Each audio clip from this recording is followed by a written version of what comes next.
Bueno, Bezrat Hashem, hoy vamos a hacer un shiur especial.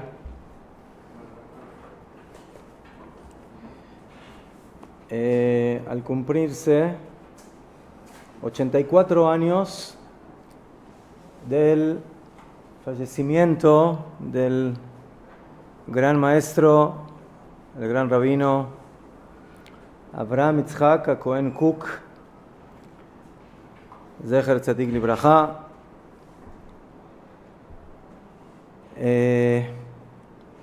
Nacido en el calendario gregoriano el 7 de septiembre de 1865 y falleció en el 1 de septiembre del 1935. O sea que el cálculo es muy fácil. ¿Cuántos años vivió el Rav Kook? Del 865 al 935, ¿cuántos años vivió? No, matemáticas, señores. 70 años. ¿Mejor? ¿Ah? No. 1865 a 1935. 70 años. ¿Qué?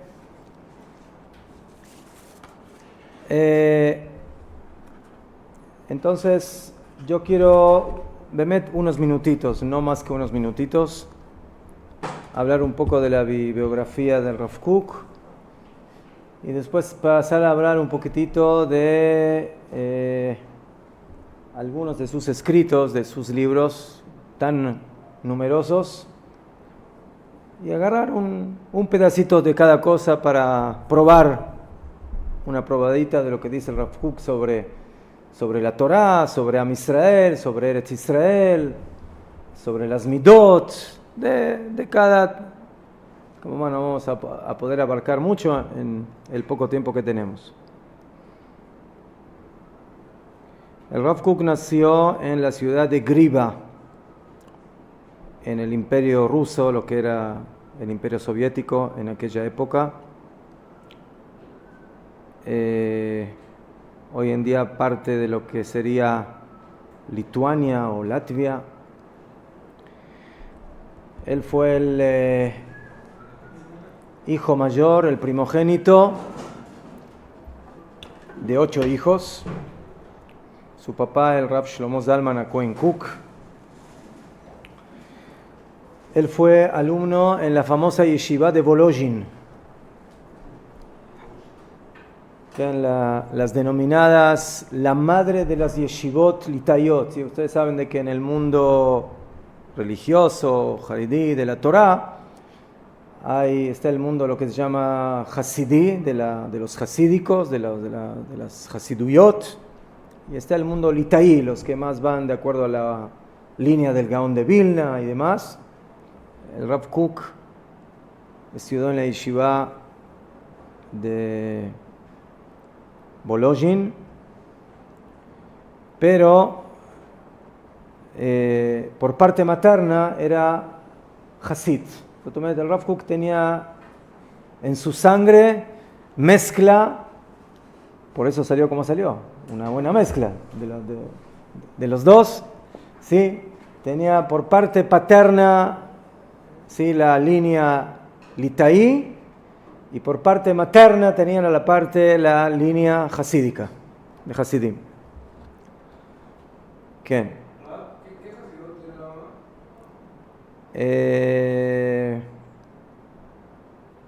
Si no me equivoco, en relación con Chabad. ¿Qué?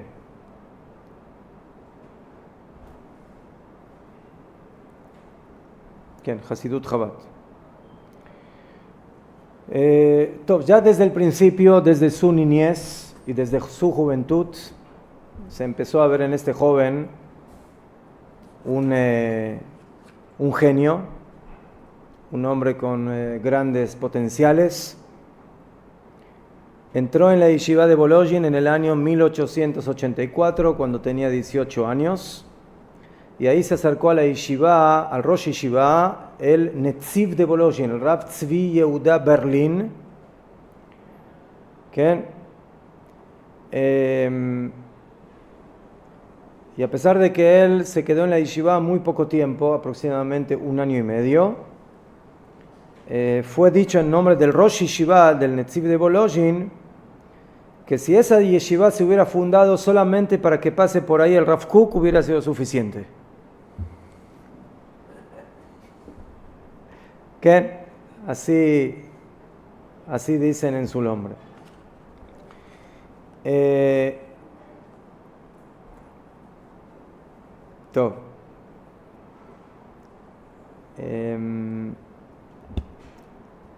el año 87, unos años después de que terminó sus estudios en la yeshiva, cuando era una persona bien joven todavía, 23 años, empezó a fungir en su primer función como rabino de la ciudad de Zaumel, o del pueblo de Zaumel, en Lita. Sí, entonces vemos aquí que ya a los 23 años ya tuvo la capacidad de poder ser dirigente de una comunidad en Am Israel. En el año 88 falleció su esposa, y su suegro lo convenció de casarse con su prima, que era la hija de uno de los rabinos Hashuvim de la época, el Aderet. Su único hijo que tuvo fue el Rav Tzvi Yehuda Kook, que nació en el año 1891, al Rav Kook y a su segunda esposa. Después el Rav Kook en el año 95 pasó a ser Rav de otra comunidad en Boisek, y Kamubán que empezó la escritura, empezó a escribir libros. En el año 1904 el Rav Kook decide hacer aliyá a Eretz Israel, porque le proponen ser rabino de la ciudad de Yafo. ¿Saben dónde está la ciudad de Yafo? Al lado de Tel Aviv. ¿Cómo se llama originalmente Tel Aviv? Tel Aviv, Yafo. ¿Qué?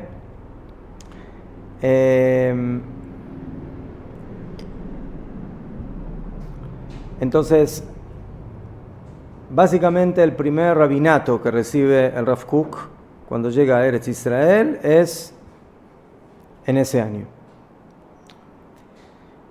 El Rav Kook empieza a trabajar, a fungir como rabino,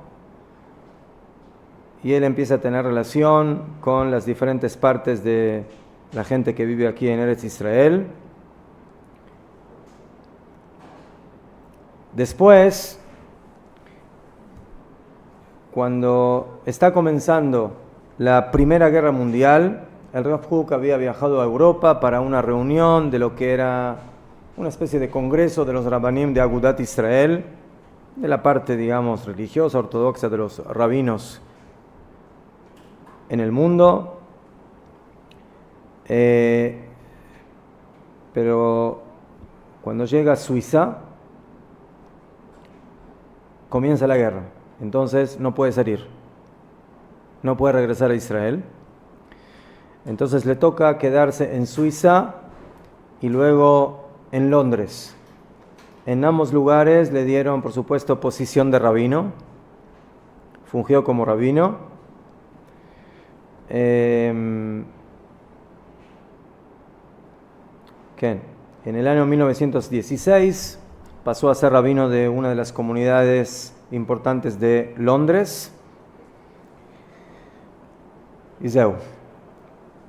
En el 1919, al finalizar la Primera Guerra Mundial, el Rav Kook regresa a Eretz Israel y la pregunta: ¿en dónde va a seguir fungiendo como rabino? Y de lo que yo me acuerdo, interesantemente, lo vienen a recibir al puerto. ¿Sí? Ahí todavía no había aeropuerto, ahí era al puerto, en Yafo. lo vienen a recibir dos comitivas, una de Yafo y la otra de Jerusalén. ¿Por qué lo vinieron a recibir dos comitivas? Porque cada una quería que él sea el rabino de su ciudad.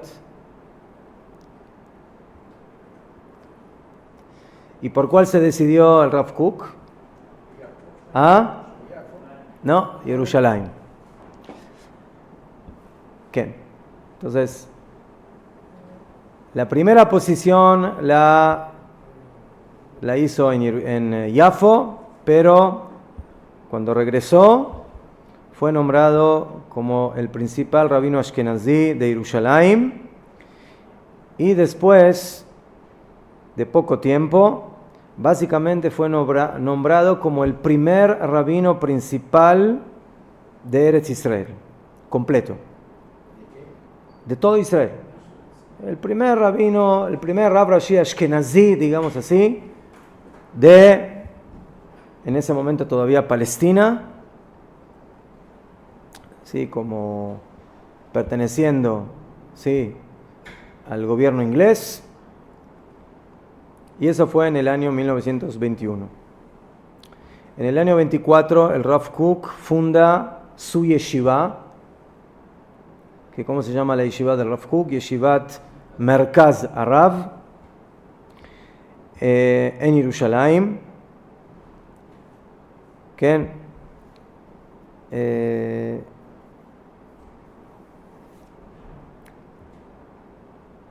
La yeshiva estaba ubicada en un principio en el centro de la ciudad.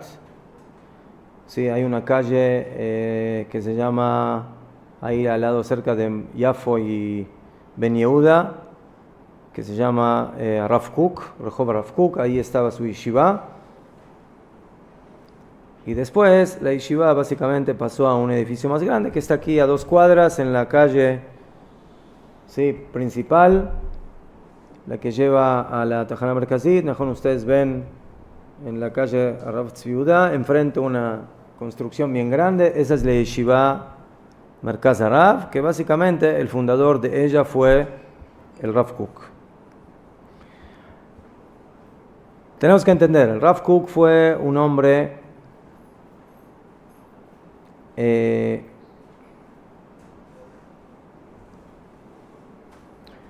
antes de continuar con su personalidad, la yeshiva fue dirigida en un principio por él.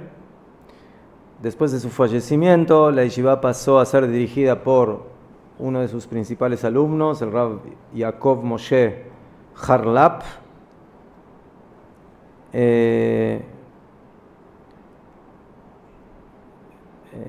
Después el Rav Ra'anan, hijo del Rav Kook, y luego el Rav Tzvi Yehuda Kook, que fue Rosh Yeshiva, su hijo, durante muchos años.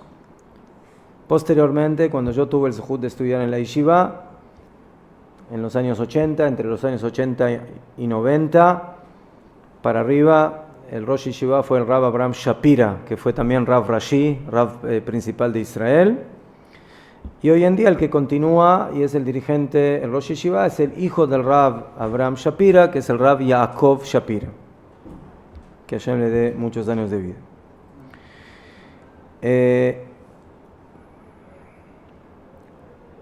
El Rav Kook fue un gaón, un genio, en todos los temas que tienen que ver con la Torah y también con temas generales, pero por supuesto principalmente dentro del mundo de la Torah, por supuesto comenzando por el mundo del Talmud, de la Halajá,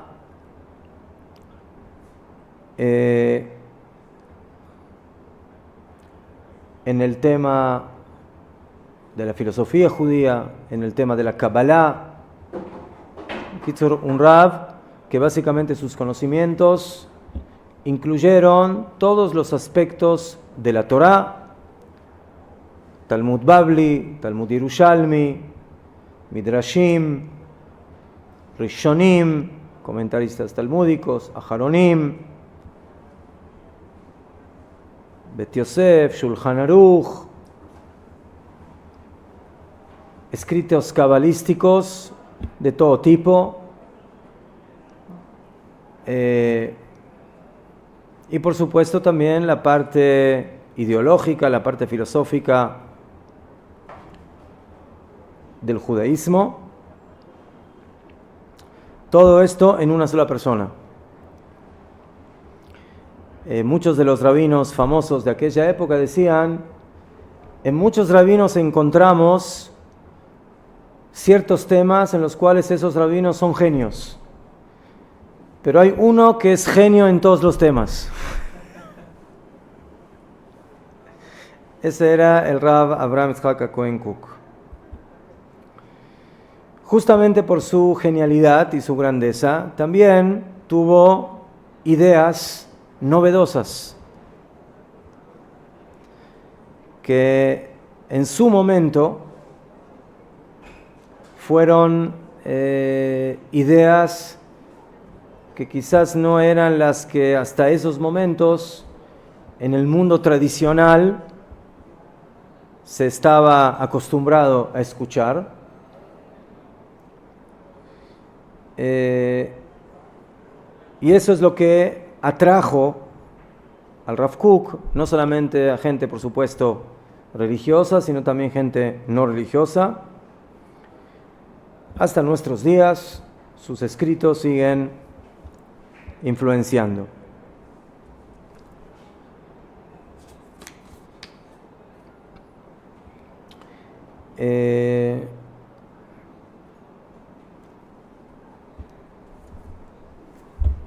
La grandeza de Rav Kook se manifiesta no solamente en sus conocimientos, sino también en la fuerza de su personalidad. Un hombre con gran santidad, un hombre apegado al cumplimiento de Torah y de mitzvot de una manera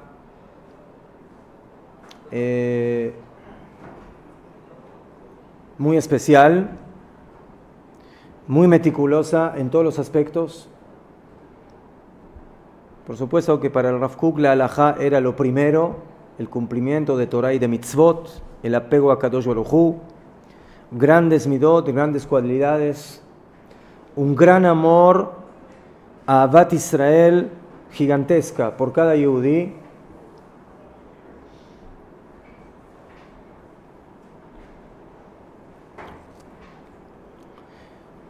Y por otro lado, un hombre con una gran visión. El Rav Kook, en base a sus conocimientos, no solamente de lo que llamamos Torah Tanigle, de la Torah revelada, la parte talmúdica, halágica, sino también en base a sus conocimientos de la Torah Pnimit, de la Torah cabalística, logró reconocer y entender los sucesos históricos que le tocaron vivir a él en su vida. Tenemos que entender, el pueblo judío en la época de Rav Kook básicamente está pasando o pasó por una especie de reforma. Y la palabra reforma tiene que ver también con el reformismo, tiene que ver con la época de la liberación, la época de la democracia, la época de muchas cosas que cambian en la cultura general de la existencia. El nacionalismo, todos los ismos. ¿Sí? En la Rusia soviética, muchas cosas que suceden en esta época y que por supuesto influencian en el pueblo de Israel. En el pueblo de Israel, durante 2000 años en el Galut, lo que encontramos es personas de un pueblo que viven, por supuesto, con mucho sufrimiento, con persecuciones de un lado al otro, en unos lugares un poco más tranquilo, en unos lugares un poco menos tranquilo.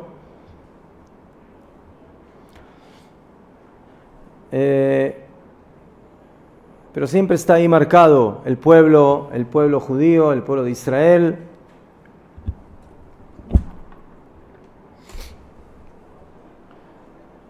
Y cuando empieza, ¿sí?, la Revolución Francesa, la emancipación, la liberación,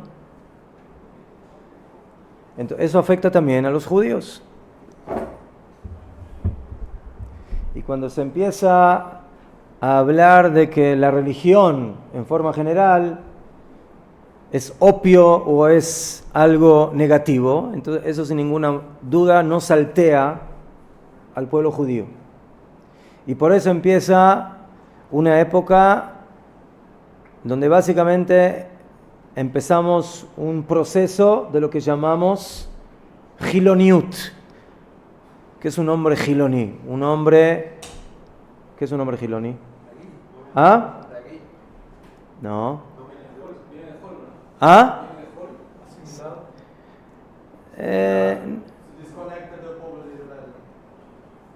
Hoy en día un hombre Giloní lo llamaríamos a un hombre que no es religioso.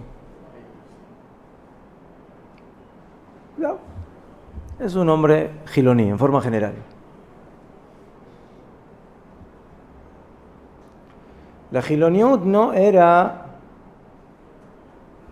un fenómeno que existía prácticamente dentro del pueblo de Israel.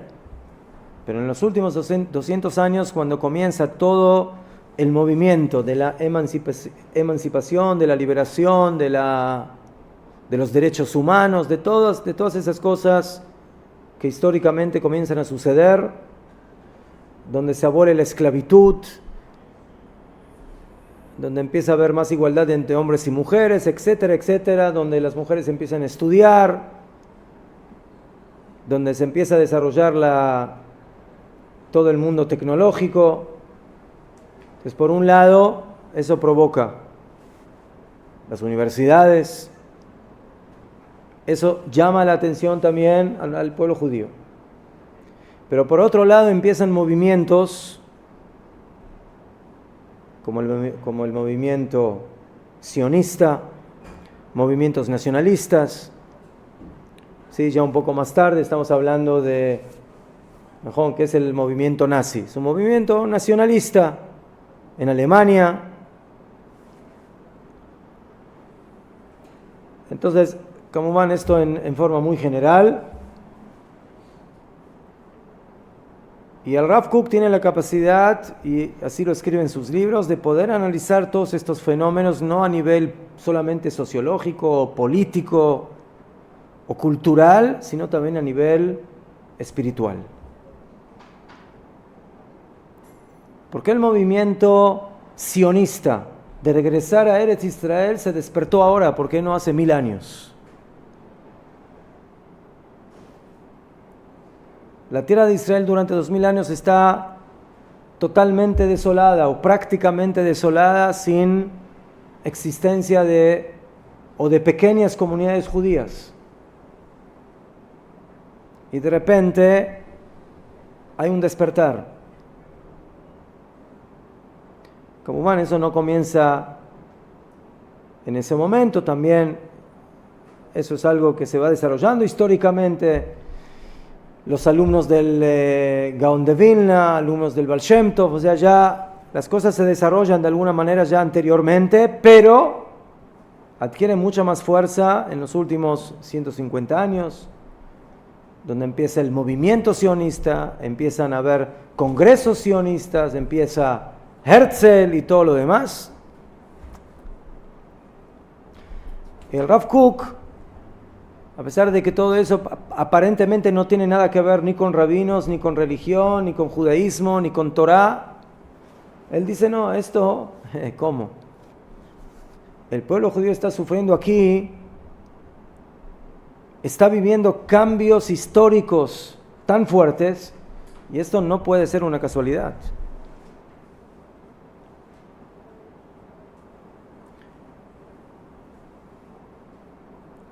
Y de esa manera el Rav Kook llega a la conclusión y escribe de que todo lo que está sucediendo externamente a nivel político, a nivel mundial, a nivel de Israel, del pueblo judío, todo eso tiene un fondo espiritual. Y ese fondo espiritual significa que Akadosh Baruj Hu decidió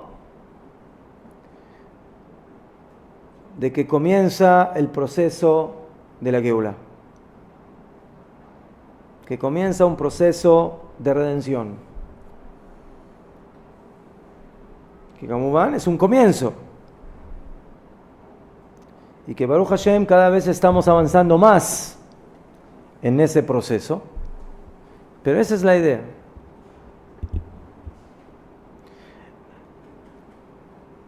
El Rav Kook conecta también esto con la vida del pueblo judío durante miles de años en el Galut.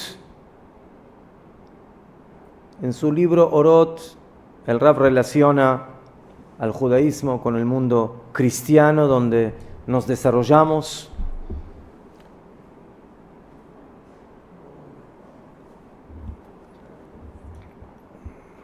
Y así en forma general el Rav Kook analiza y nos da una pauta más pnimit, más interna, más profunda de los hechos históricos. El Rav Kook habla de muchos temas muy importantes. Habla de Am Israel. ¿Quién es Am Israel? ¿Qué es este pueblo? ¿Qué es esta nación? ¿Qué es lo que representa? ¿Cuáles son sus ideales? ¿Cuál es su esencia? ¿Para qué fue creada esta nación? ¿Cuál es su función? ¿Cuál es su meta dentro de las naciones? El Rav Kook habla de la Torá, de la importancia de la Torá, de su estudio, de su santidad, del cumplimiento de las mitzvot. Rav Kook habla de Eretz Israel, de la grandeza de esta tierra, de vivir en esta tierra, de desarrollarnos en esta tierra. El Rav Kook habla, como dijimos, de los sucesos históricos, de los procesos históricos que vivió el pueblo judío hasta sus días. El Rav Kook habla de midot, de cualidades, de comportamiento, de la santidad, de la grandeza personal y de la grandeza nacional. El Rav Kook habla de la tefilá, y por eso escribió un perush a la tefilá, al sidur. El Rav Kook habla sobre la tshuvá, sobre el arrepentimiento, sobre el regreso a la Torá, a las mitzvot, a Am Israel, a Eretz Israel.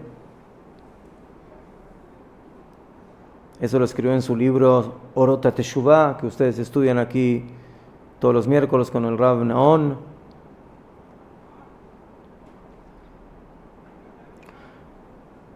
Y así sucesivamente, muchos otros escritos, muchos que ya salieron a la luz. Hay muchos escritos que todavía no salieron a la luz. Hay escritos que el Rav Kook escribía en revistas o así que salían en tipo periódicos. Hay una gran cantidad de igrot, de epístolas, de cartas de Rabbanim o de personas que le escribían al Rav Kook y que le hacían preguntas, interrogantes sobre diferentes temas.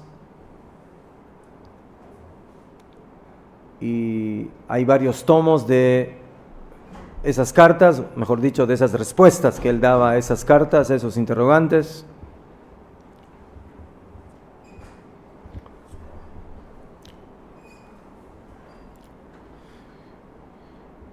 Pero en forma general,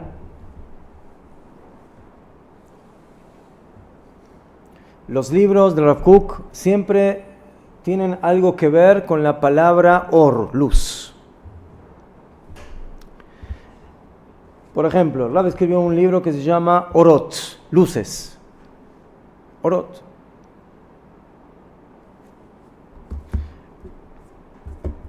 Orot a Teshuvah, las luces del arrepentimiento. Orot a Torah, las luces de la Torah. Hay un libro, Orot a Emuná, las luces de la Emuná. El Rav Kook era un hombre de luz, de luces. Y la luz se necesita para alumbrar en momentos de gran oscuridad. Y Hashem trajo a esta Neshama al mundo en una época de gran oscuridad. De gran oscuridad a nivel filosófico, mental, ideológico. Y esas luces Kamumán nos siguen acompañando hoy en día y nos demuestran qué tan importantes son esas luces que empezaron como pequeñas, pero que se van agrandando cada vez más con sus alumnos y los alumnos de sus alumnos y los alumnos de sus alumnos de sus alumnos y así sucesivamente hasta los que estamos aquí hoy presentes. La yeshiva en la cual ustedes están estudiando aquí, Mahon Meir, que también lleva la palabra de Or, Meir, Mahon Meir, Meir es de alumbrar, que fue fundada por el Rav por nuestro Rosh Yeshiva, por el Rav Vigón. Él fue alumno del Rav Tzvi Yehuda Kook, hijo del Rav Kook. ¿Quién ahí tiene la foto? Del Rav Kook. Avraham Yitzhak Cohen.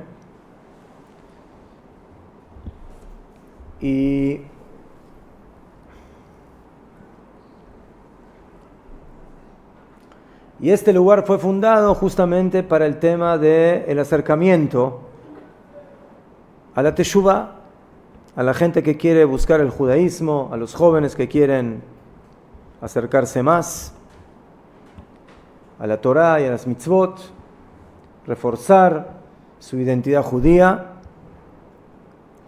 Y por eso básicamente esta institución la podríamos llamar como una de las instituciones hijas de esa yeshiva que fundó en su momento el Rav Kook, que comenzó con pocos alumnos y que luego fue creciendo hasta que hoy en día básicamente lo que podríamos llamar el mundo religioso sionista lleva cada uno de su manera la bandera de lo que nos heredó el Rav Kook en sus conocimientos, en su ideología, en su forma de pensar, en su Torah. El mundo de Rav Kook, que comenzó con una yeshiva con pocos alumnos, hoy en día cuenta con decenas de yeshivot. Entre ellas tenemos yeshivot gvoot, que son yeshivot normales, donde se estudia ahí todo el día, de manera completa. Tenemos una gran cantidad de yeshivot hesder, lo que llamamos las yeshivot que conjugan el servicio en el ejército con el estudio de la Torah, que normalmente es un programa de 5 años, donde estudian Torah 3 años y medio y sirven en la tzavá, en lugar de los 3 años que sirven los soldados en general, sirven 1 año y medio en la tzavá. Hoy en día también ya existen lo que se llaman las mejinot, kdam tzvayot, que son soldados religiosos que quieren servir en la tzavá de manera completa, 3 años, pero antes de entrar en la tzavá quieren 1 año completo sentarse a estudiar Torah para poder entrar en la tzavá preparados con más fuerza, principalmente a nivel espiritual.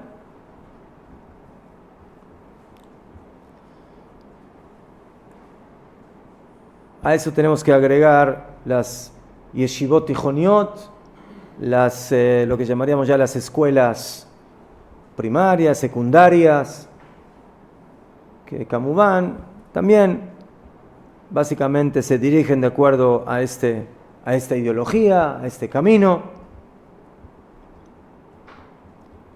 Ulpenot, escuelas para niñas, escuelas para niños, para jóvenes.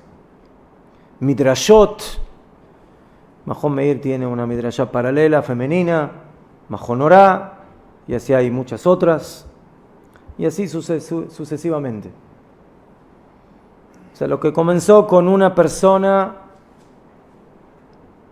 con una sola persona que fundó una sola yeshiva, hoy en día básicamente es un mundo.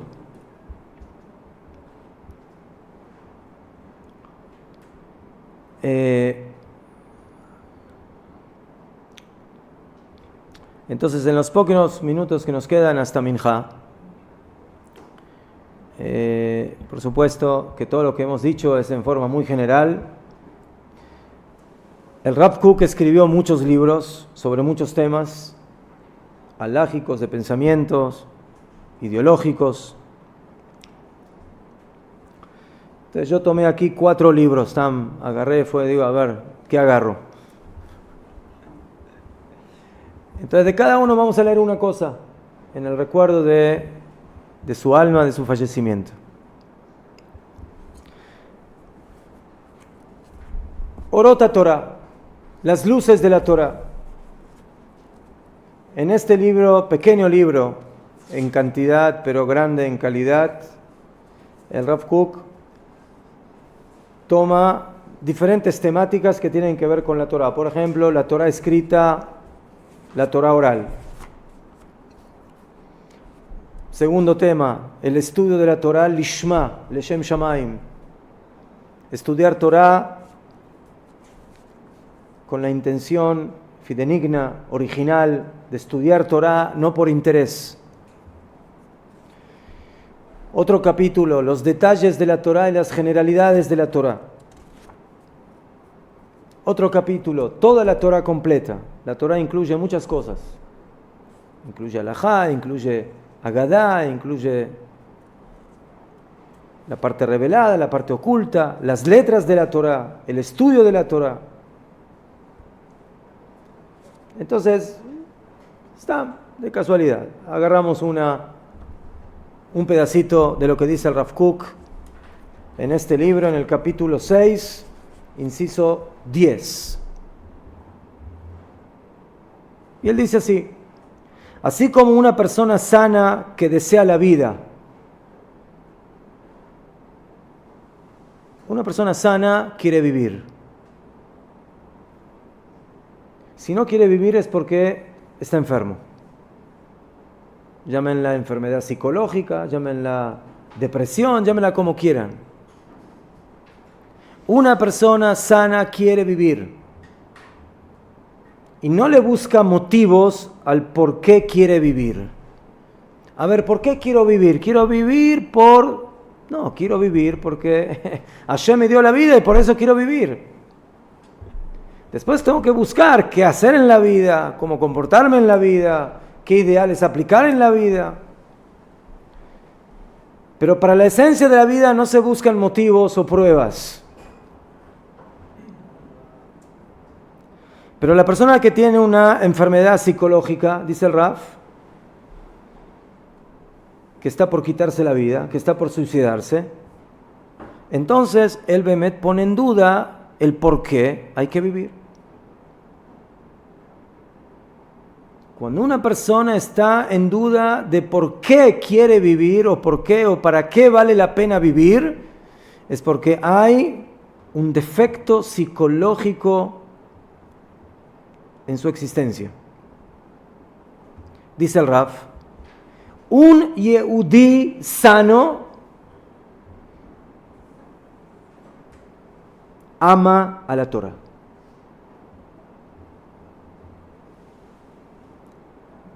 Baal Nefesh Briah, una persona que tiene un espíritu, un alma sana, que no se contaminó, o que no se ensució, o que no se impurificó, ¿qué es lo que busca? ¿Qué es lo que busca esa alma? La Torah. Uohevet a Torah, ama la Torah, ama los estudios, las investigaciones de la Torah con todo su corazón. Y afilu una sola cosa de la Torah, un detalle de la Torah, es para él lo más importante, lo más valioso. Una palabra de la Torah, un detalle de la Torah, una alajá de la Torah, un pasuk de la Torah, una mishnah de la Torah. Verá que shenechla yesod nafshi. Y solamente cuando se debilita o se enferma ese fundamento espiritual, entonces el Yehudí empieza a decir, bueno, esto me parece y esto no, esto lo acepto y esto no. ¿Cuándo empiezan esas situaciones? Cuando el fundamento interno empezó a fallar. Cuando la Neshama no funciona como corresponde, cuando el espíritu empieza a funcionar de una manera errónea, eso se manifiesta en que empiezo a ver a la Torah como, bueno, esto me parece de la Torah y esto no me parece de la Torah.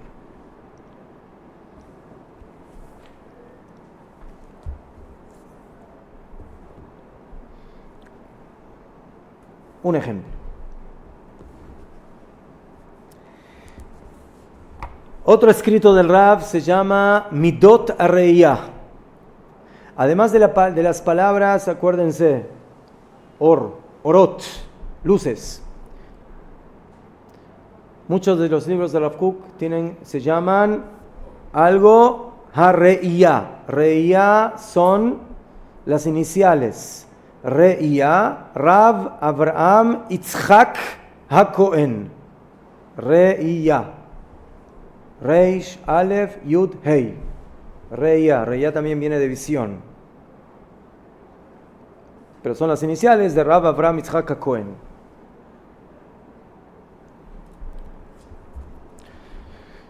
Uno de sus libros se llama Midot Areiyah, las cualidades. Midot Areiyah. ¿De qué habla este libro? De Midot. Por ejemplo, Ahavá, el amor. Por ejemplo, la Emuná, la fe.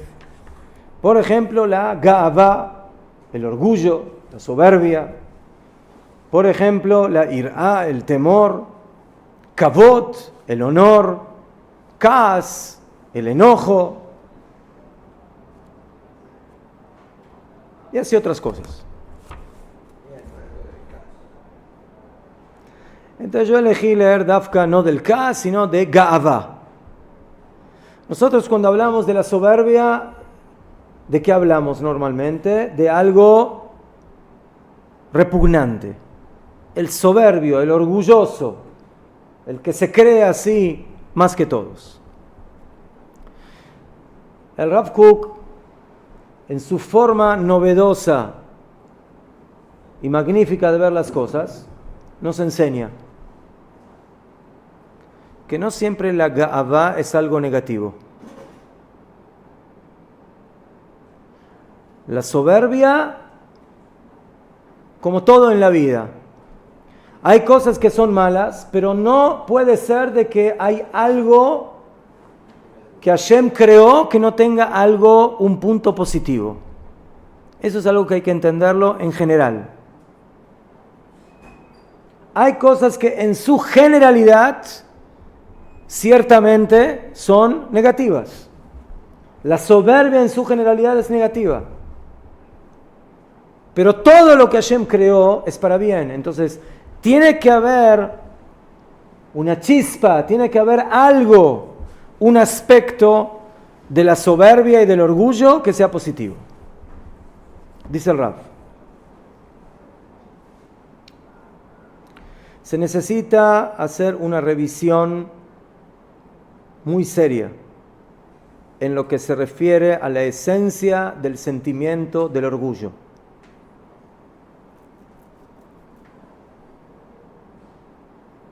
Hay que analizar cuál es el sentimiento negativo del orgullo,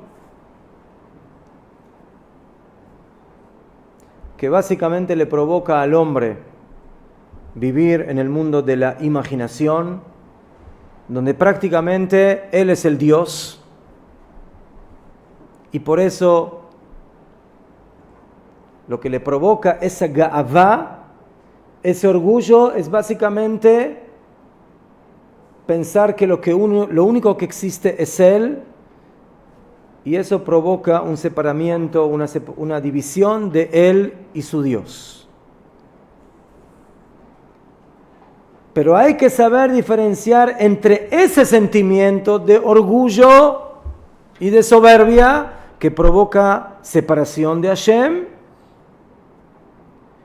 y cuál es la sensación eteyotó arrujanit amlea hot betiferet, que le hace entender a la persona que él también existe y que tiene un interior espiritual importante.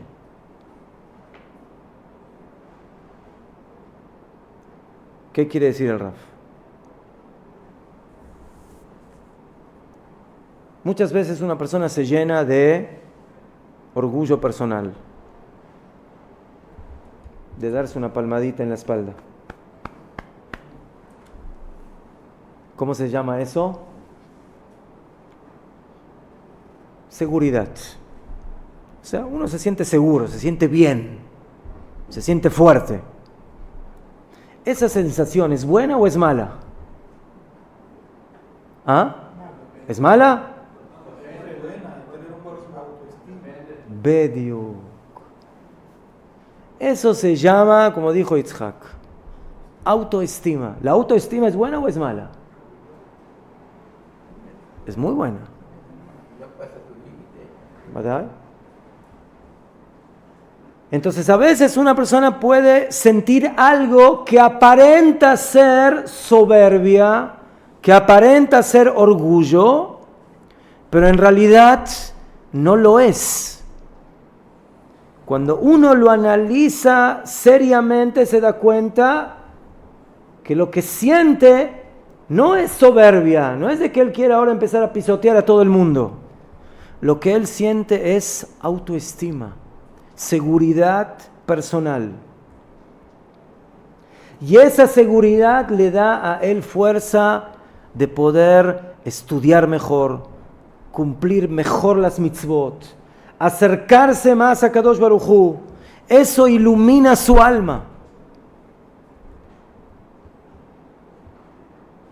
Entonces dice el Rav, ten cuidado, porque tú puedes pensar que tienes esa sensación y vas a decir, ¡qué asco! Esto es orgullo, esto es soberbia, y lo va a pisotear. ¿Y qué va a provocar eso? Que al final va a caer, y que no quiera estudiar, y que no quiera cumplir, y que diga, yo no valgo nada, y por eso no va a buscar el acercamiento con Akadosh Baruj Hu.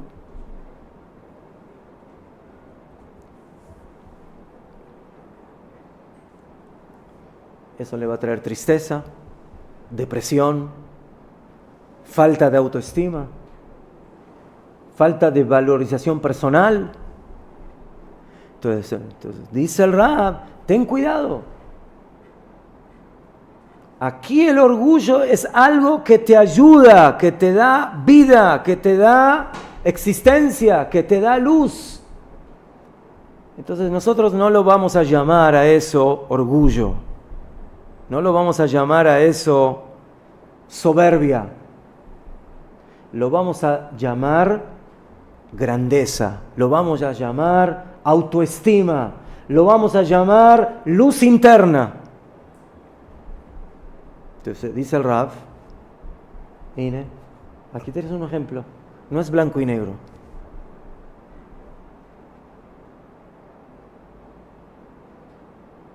No te confundas. No te pisotees. Porque si te vas a pisotear y vas a decir qué basura que soy, que no valgo para nada y que, etcétera, etcétera, entonces eso te va a acabar completamente. Cuando tú analices, ¿qué? Vas a poder revelar que esa sensación de fuerza, de ganas, no es porque estás desarrollando tu ego, tu egocentrismo, sino porque hay una luz que te está alumbrando y te está diciendo, crece, sé una mejor persona, acércate más a Kadosh Baruj Hu, tú puedes, ¿no? Así se dice, tú puedes.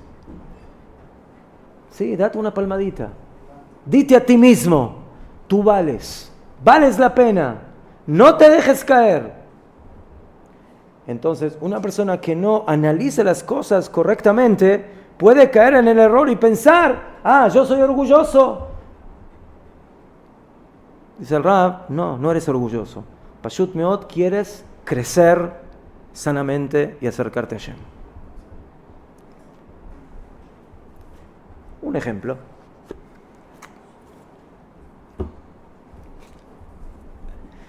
Teshuvah. Eso lo estudian con el Rav Naon, pero yo voy a dar una idea.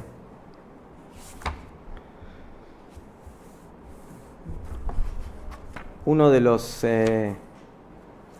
grandes alumnos del Rav Kook dijo una vez algo muy lindo. Dijo, hay muchos libros que hablan de la Teshuvah, pero hay un libro en el cual la Teshuvah habla. Ese es este libro, Orot HaTeshuvah. Hay libros que hablan de Teshuvah. Aquí no, este libro no habla de Teshuvah. Aquí la Teshuvah está hablando. Te está diciendo quién es. El libro Orot HaTeshuvah también es un libro magnífico que enfoca el tema de la Teshuvah también en cosas muy novedosas.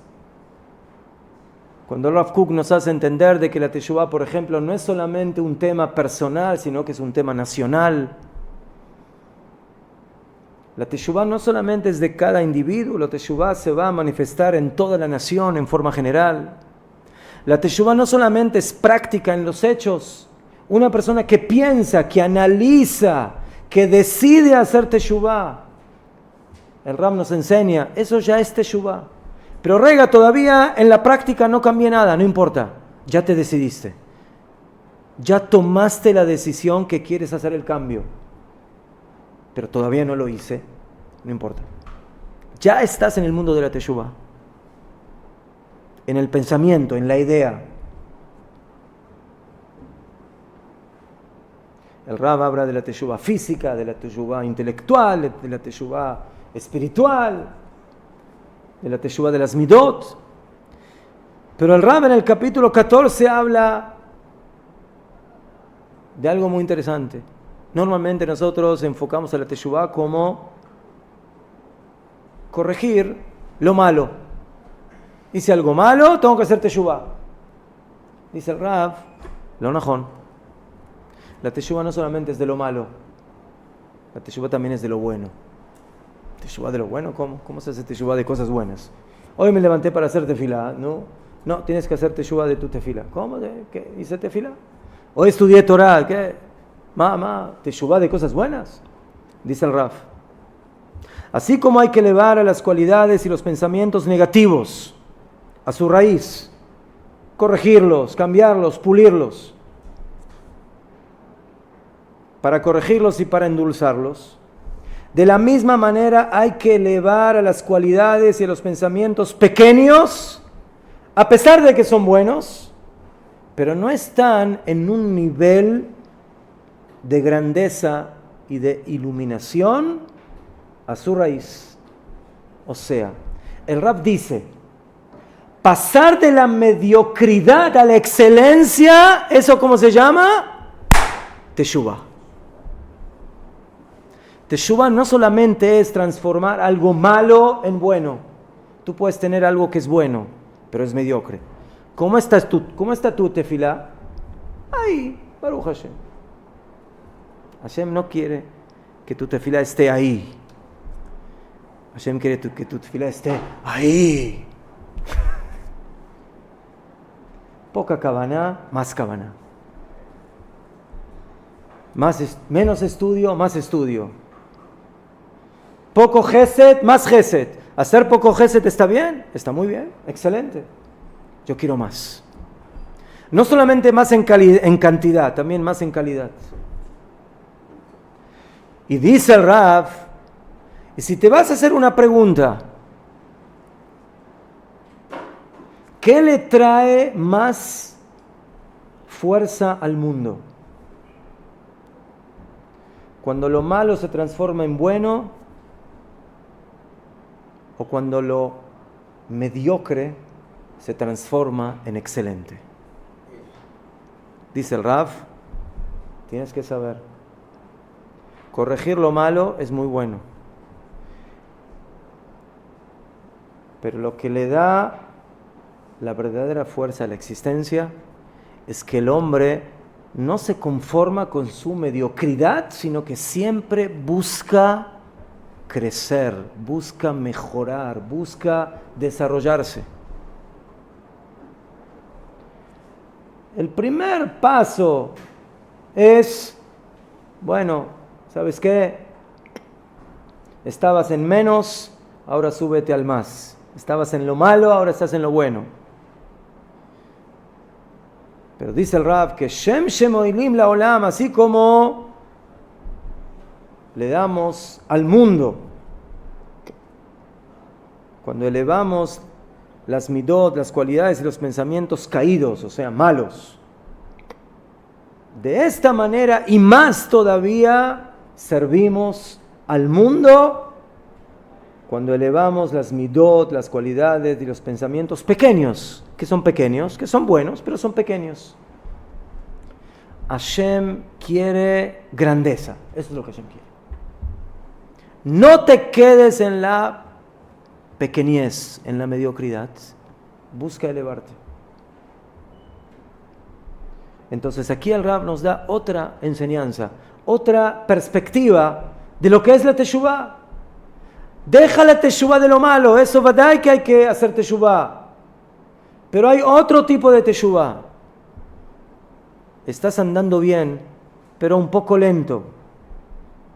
Estás haciendo bien, pero mediocre. Eso también se considera teshuvah. Y para terminar, el libro Orot. Este es el único libro de las luces del Rav Kook que no se llama luces de Torah, no, ¿cómo se llama? Luces, Orot. Aquí están las luces de las luces. Las luces de las luces. El primer tema del que habla el Rav Kook en este libro es Eretz Israel, la tierra de Israel. Y dice el Rav, ¿qué es Eretz Israel para un Yehudí? Eretz Israel, dice el Rav, no es algo externo, no es algo superficial, no es simplemente una geografía, una adquisición de esta nación como un medio para reunir a los Yehudim. Quizás como pensaba Herzl. Herzl pensaba, Eretz Israel, ¿qué es? Es el lugar donde los judíos se van a reunir, la tierra, ¿sí? Y por eso en su momento, al principio, Ulay pensó en Uganda, después lo de Uganda cayó y luego terminamos, no, Eretz Israel, al fin y al cabo, es la tierra. Entonces nosotros podemos pensar que esta tierra, ¿qué es? Es un medio para juntar a los Yehudim, para que vivan aquí, para que tengan más seguridad, para que puedan desarrollar su economía, su agricultura, su ciencia, su tecnología, su salud. Todo. Dice el Rab, eso no es suficiente, no para eso Hashem nos dio a Eretz Israel. Azulay Hashem nos dio a Eretz Israel para algo más importante. ¿Para qué? Para desarrollar aquí una vida no material, sino espiritual. Una vida de Torah, una vida de mitzvot, de Kedushá. Dice el Rab, Gam ze lo nachon.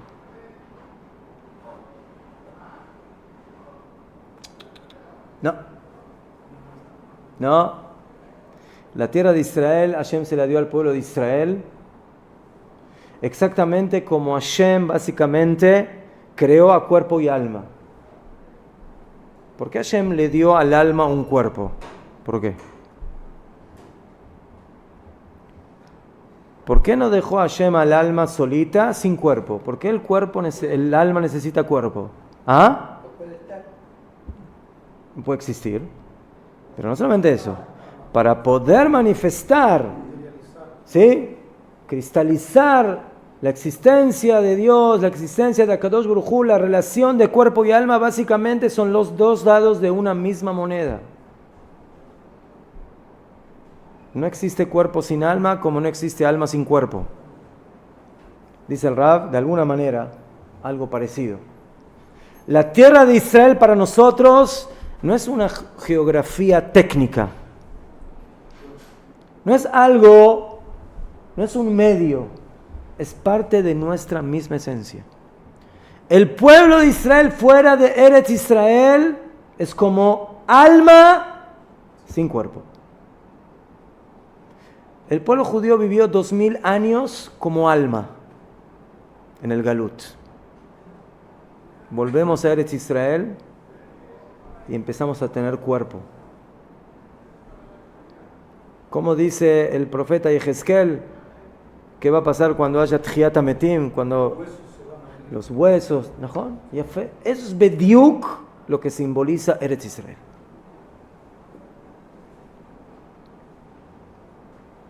La relación entre el pueblo de Israel y Eretz Israel es una relación en esencia.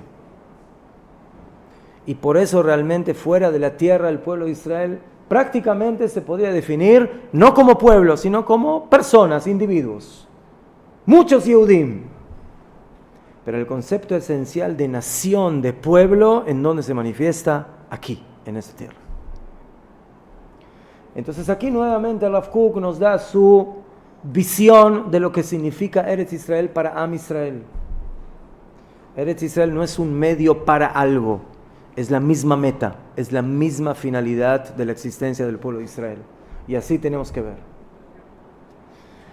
Entonces, Bezrat Hashem, que estas pocas palabras que dijimos en honor de nuestro gran maestro, el Rav Abraham Yitzhak Cohen Kook, Zecher Tzaddik Lebraja, sea Leilui Nishmato, para la elevación de su alma. Amén ve amén.